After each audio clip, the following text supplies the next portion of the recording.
Hi friends, வணக்கம். பாருங்கள், இன்றைக்கி வந்து டக்குன்னு ஒரு குழம்பு வைக்க போகிறேன். அதுக்கு உருளைக்கிழங்கு சின்ன சின்னதாக அரிஞ்சு வச்சுருக்கேன். தேங்காய், கசகசா, புளி வச்சுருக்கேன். இதில் கொஞ்சம் சோம்பு ஜீரகம் வச்சுக்குவேன். வெங்காயம், பூண்டு, தக்காளி. இப்போ எல்லாத்தையும் ஃபஸ்ட்டு தேங்காய் அரைச்சிட்டு எல்லாத்தையும் போட்டு அரைச்சி எப்படி தாளிக்கலான்னு பார்க்கலாம் வாங்க. பாருங்கள், இப்போ வெங்காயம், தக்காளி, பூண்டு எல்லாத்தையும் போட்டு ஒன்றா அரைச்சி எடுத்துக்கலாம். பாருங்கள், நல்லா ஃபைன் பேஸ்ட்டாக அரைச்சாச்சு. மஞ்சத்தூள் போட்டுக்கலாம். 2 ஸ்பூன் மிளகாத்தூள் போட்டுக்கிறேன்.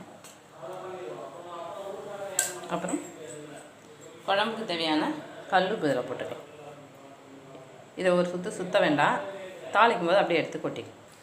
எண்ணெய் நல்லா காஞ்சிடுச்சு. கடுகு போட்டுக்கலாம். பொரியட்டும்.